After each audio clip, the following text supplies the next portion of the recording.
가질수록 불안해지는 이유, 비울수록 자유로워지는 삶. 우리는 무엇을 위해 이렇게 살아왔을까? 우리는 평생을 가지기 위해 살아왔습니다. 젊을 때는 없어서 불안했고, 중년이 되니 잃을까봐 더 불안해졌습니다. 이상한 일입니다. 분명 더 많은 것을 가졌는데, 마음은 왜 가벼워지지 않는 걸까요? 집을 갖고 나면 집값이 걱정이 됩니다. 오를까, 떨어질까, 언제 팔아야 할까, 이사는 또 언제 가야 할까, 돈을 모으면 지킬 방법이 걱정입니다. 어디에 넣어둬야 안전할까, 인플레이션은 어떻게 대비할까, 자식이 자라면 그 인생이 걱정이 됩니다. 좋은 학교에 가고 있을까, 친구 관계는 괜찮을까, 진로는 제대로 정했을까. 가진 것이 많아질수록 걱정거리도 함께 늘어납니다. 마치 짐을 질수록 어깨가 무거워지듯 소유가 늘어날수록 마음은 더 복잡해지고 무거워집니다.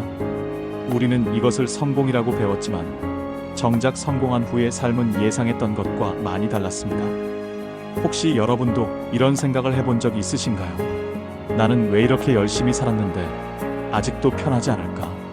새벽같이 일어나 출근하고 밤늦게까지 일하고 주말에도 자기 개발을 하고 노후를 준비하고 자식 교육에 투자하고 이 모든 것을 해왔는데 왜 마음 한구석은 여전히 불안하고 공허한 걸까요? 이 질문 앞에서 법정 스님은 조용히 이렇게 말합니다. 행복은 더 많이 갖는 데 있지 않고 덜 필요로 하는 데 있다. 이 말은 처음 들으면 이해하기 어렵습니다. 현대사회는 끊임없이 우리에게 말합니다. 더 가져라, 더 이루어라, 더 높이 올라가라. 그래야 행복해진다고, 그래야 안전하다고. 그런데 법정 스님은 정반대의 이야기를 합니다. 덜 필요로 하라고, 덜 욕심내라고. 오늘 이 글에서는 법정 스님의 무소유를 통해 우리가 평생 오해해왔던 비움과 자유의 진짜 의미를 천천히 이야기해 보려 합니다. 이것은 단순히 물건을 버리라는 이야기가 아닙니다. 우리의 삶을, 마음을, 관계를 어떻게 바라볼 것인가에 대한 근본적인 질문입니다. 1. 우리는 왜 많이 가졌는데도 불안할까? 중년이 되면 인생이 좀 편해질 줄 알았습니다. 젊을 때의 고생이 보상받을 줄 알았습니다. 어느 정도 기반을 다지고 경제적으로 안정되고 사회적 위치도 잡히면 이제는 여유롭게 살 수 있을 거라고 생각했습니다. 하지만 현실은 그렇지 않습니다. 젊을 때는 미래가 불안했고 지금은 현재를 지키는 일이 불안합니다. 오히려 가진 것이 많아진 만큼 지켜야 할 것도 많아졌고 잃을까봐 두려운 것도 많아졌습니다. 법정 스님은 말합니다. 사람을 가장 괴롭히는 것은 가난이 아니라 집착이라고. 가난은 육체를 힘들게 하지만 집착은 마음을 괴롭힙니다. 그리고 마음의 고통은 육체의 고통보다 훨씬 더 깊고 오래갑니다. 우리는 물건을 가지면서 동시에 걱정을 함께 소유합니다. 집을 가지면 관리해야 합니다. 수리비, 재산세, 관리비, 청소, 보수, 끝이 없습니다. 차를 가지면 고장날까 신경 쓰입니다. 보험료, 정비, 주차 걱정, 사고 걱정. 이건 역시 끝이 없습니다. 사람도 마찬가지입니다. 사람을 가지려 들면 상처받을 준비를 하게 됩니다. 자식을 내 뜻대로 만들려 하면 자식과의 관계가 멀어집니다. 배우자를 내 방식대로 바꾸려 하면 부부관계가 삐걱거립니다.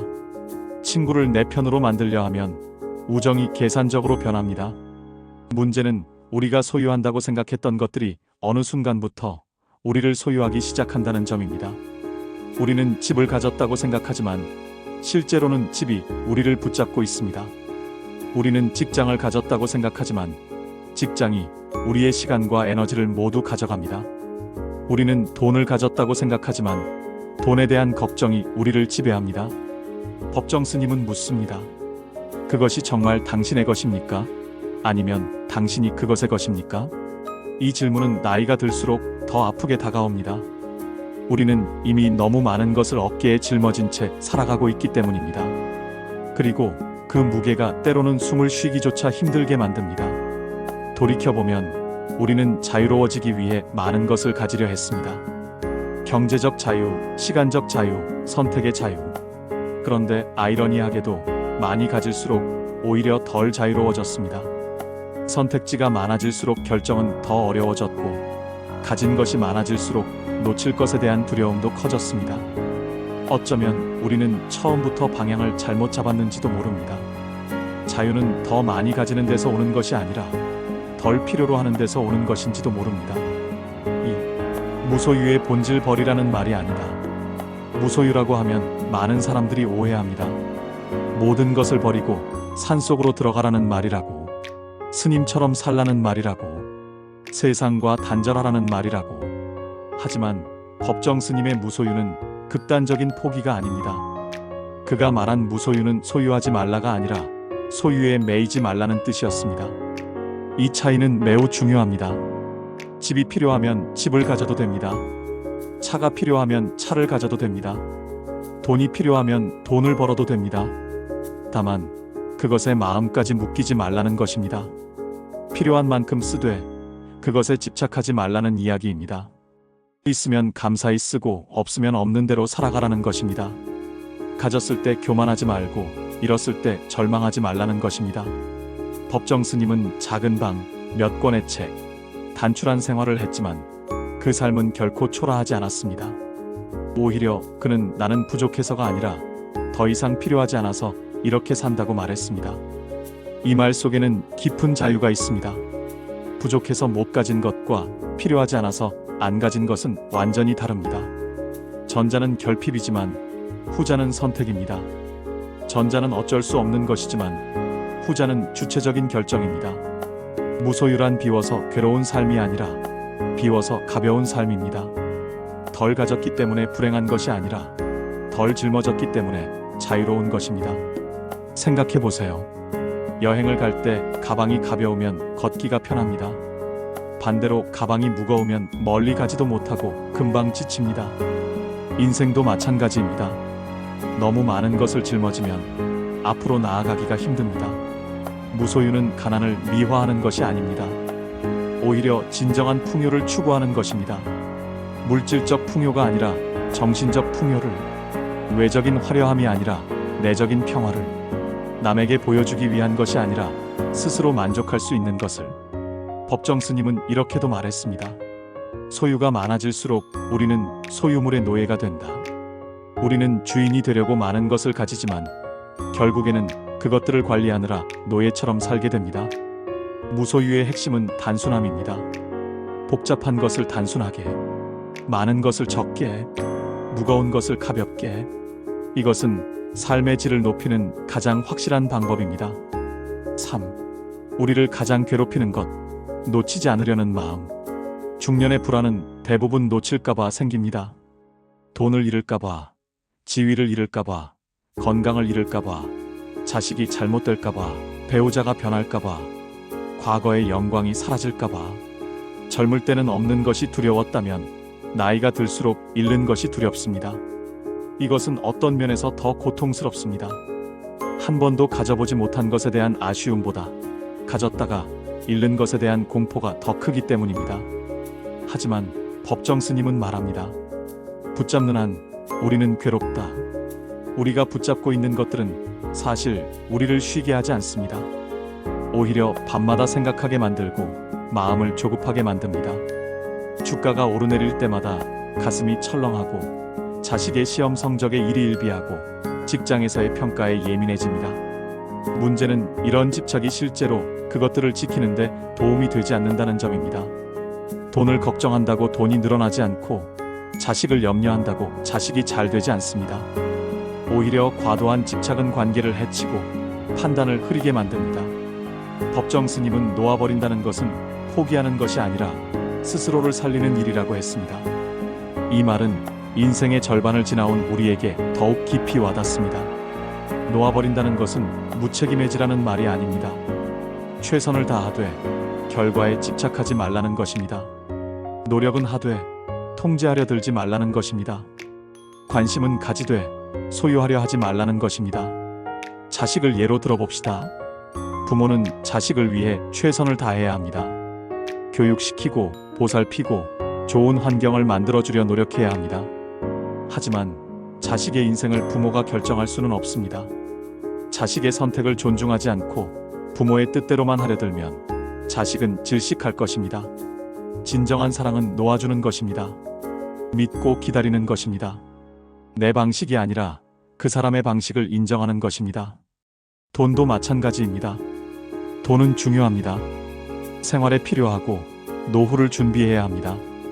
하지만 돈에 인생을 걸면 돈의 노예가 됩니다. 돈을 위해 건강을 희생하고 관계를 포기하고 현재의 행복을 미루게 됩니다. 법정 스님의 가르침은 명확합니다. 필요한 것은 챙기되 집착하지 말라. 최선을 다하되 결과에 매이지 말라. 사랑하되 소유하려 하지 말라. 놓아버리는 것은 약함이 아니라 지혜입니다. 모든 것을 통제할 수 없다는 것을 인정하는 것은 패배가 아니라 성숙입니다. 4. 내려놓는 연습. 무소유는 하루아침에 되지 않는다. 무소유는 결심이 아니라 연습입니다. 오늘 당장 모든 것을 버릴 수도 없고 그럴 필요도 없습니다. 무소유는 극적인 변화가 아니라 점진적인 과정입니다.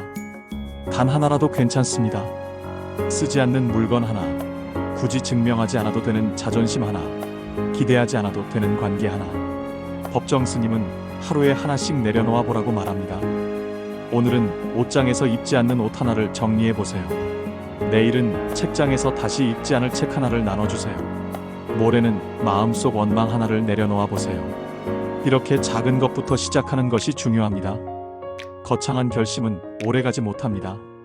하지만 작은 실천은 습관이 되고 습관은 삶을 바꿉니다. 그렇게 비운 자리에는 놀랍게도 불안 대신 여유가 들어옵니다. 물건이 줄어들면 청소할 것이 줄어들고 관리할 것이 줄어들면 시간이 생기고 걱정거리가 줄어들면 마음이 가벼워집니다. 중년 이후의 삶은 더 채우는 시기가 아니라 덜 짊어지는 시기입니다. 젊을 때는 쌓아 올리는 시기였다면 이제는 정리하고 단순화하는 시기입니다.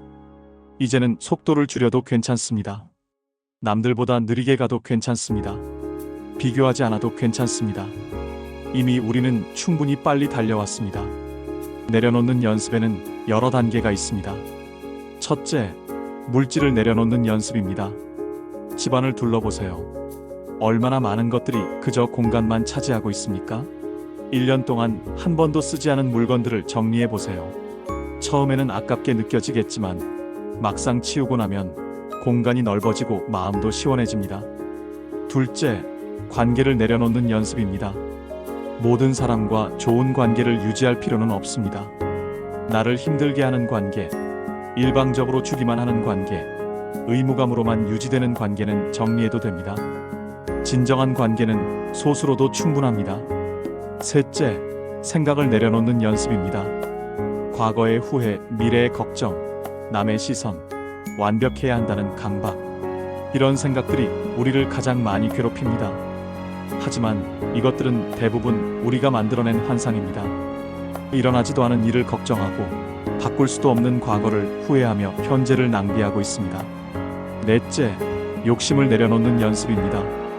더 많이, 더 높이, 더 빨리. 이런 욕심이 우리를 끝없는 경쟁 속으로 몰아넣습니다. 이미 충분히 가졌다는 것을 인정하는 것, 이것이 진정한 풍요입니다. 무소유의 연습은 단순히 물건을 버리는 것이 아닙니다. 삶의 방식을 바꾸는 것입니다. 가치관을 재정립하는 것입니다. 무엇이 정말 중요한지, 무엇이 나를 행복하게 하는지 다시 생각해보는 것입니다. 이 과정은 쉽지 않습니다. 오랜 시간 들인 습관을 바꾸는 것이고 사회가 강요하는 기준에서 벗어나는 것이기 때문입니다. 하지만 한 걸음씩 나아가다 보면 어느새 삶이 가벼워지고 마음이 편안해진 자신을 발견하게 될 것입니다. 5. 비운 자리에 들어오는 것들. 무소유의 끝에는 아무것도 남지 않는 것이 아니라 가장 중요한 것들만 남습니다. 잡동사니를 치우고 나니 비로소 보석이 보이는 것처럼 불필요한 것들을 내려놓고 나니 진짜 소중한 것들이 보입니다. 조용한 마음이 보입니다. 늘 어딘가로 달려가야 했던 마음이 이제는 한자리에 머물 수 있습니다. 끊임없이 무언가를 추구하던 마음이 이제는 지금 이 순간에 만족할 수 있습니다. 사람의 온기가 느껴집니다. 성과나 이익이 아니라 그저 함께 있어서 좋은 사람들이 보입니다. 많은 사람을 만나느라 정작 소중한 사람들과 깊은 대화를 나누지 못했던 것을 깨닫습니다. 이제는 소수의 사람들과 진심으로 교류할 수 있습니다. 오늘 하루 무사히 지나간 감사함을 느낍니다. 큰 성취나 화려한 성공이 아니어도 괜찮습니다. 아침에 눈을 뜨고 따뜻한 밥을 먹고 사랑하는 사람과 이야기를 나누고 밤에 편히 잠들 수 있다는 것. 이것이 얼마나 큰 축복인지 알게 됩니다. 법정 스님은 말합니다. 행복은 얻는 것이 아니라 깨닫는 것이다. 우리는 행복을 밖에서 찾으려 했습니다. 더 많이 벌면, 더 높은 곳에 오르면, 더 좋은 것을 가지면 행복할 거라고 생각했습니다. 하지만 행복은 외부에 있는 것이 아니라 내면에 있습니다. 행복은 무언가를 얻어서 생기는 것이 아니라 이미 가진 것의 가치를 깨달을 때 찾아옵니다. 우리는 이미 충분히 살아왔고 충분히 애써왔습니다. 더 이상 자신을 증명할 필요가 없습니다. 더 이상 남과 비교할 필요가 없습니다. 지금 이 모습 그대로도 충분합니다. 이제는 조금 덜 가져도 괜찮습니다. 조금 덜 욕심내도 괜찮습니다. 조금 느리게 가도 괜찮습니다. 이것이 법정 스님이 우리에게 전하고 싶었던 메시지입니다. 무소유는 가난을 선택하는 것이 아닙니다. 자유를 선택하는 것입니다. 덜 가져도 행복할 수 있다는 것을 깨닫는 것입니다. 외부의 것들이 아니라 내면의 평화에서 진정한 만족을 찾는 것입니다. 비운 자리에는 새로운 가능성이 들어옵니다. 물건을 비우면 공간이 생기듯 마음을 비우면 여유가 생깁니다. 그 여유 속에서 우리는 새로운 것을 시도할 수 있고 새로운 사람을 만날 수 있고 새로운 자신을 발견할 수 있습니다. 법정 스님의 삶은 우리에게 하나의 등불입니다. 완벽하게 따라할 필요는 없습니다. 각자의 방식대로, 각자의 속도로 무소유의 정신을 실천하면 됩니다. 중요한 것은 방향입니다. 더 많이 가지는 방향이 아니라 덜 필요로 하는 방향으로 나아가는 것입니다. 우리는 긴 여정을 함께 걸어왔습니다. 어떤 날은 기뻤고 어떤 날은 힘들었습니다. 많은 것을 얻었고 많은 것을 잃었습니다. 그리고 이제 인생의 후반부를 앞두고 있습니다. 이제부터의 삶은 어떤 모습이어야 할까요? 계속해서 더 많이 가지려 애써야 할까요? 아니면 이제는 조금씩 내려놓으며 가벼워져야 할까요? 법정 스님의 무소유는 후자를 선택하라고 말합니다. 하지만 이것은 포기가 아닙니다. 오히려 진정한 자유를 얻는 것입니다. 더 이상 소유에 매이지 않고 집착에 괴로워하지 않고 남의 시선에 흔들리지 않는 삶. 그것이 무소유가 약속하는 자유입니다. 오늘부터 작은 것 하나를 내려놓아 보세요. 그리고 그 자리에 무엇이 들어오는지 지켜보세요. 불안 대신 평화가, 조급함 대신 여유가, 공허함 대신 충만함이 찾아올 것입니다. 이 글이 당신의 마음을 조금이라도 가볍게 해주었기를 바랍니다. 오늘도 스스로를 너무 몰아붙이지 마시고 조금은 내려놓는 편안한 하루 되시길 바랍니다. 당신은 이미 충분히 잘하고 있습니다.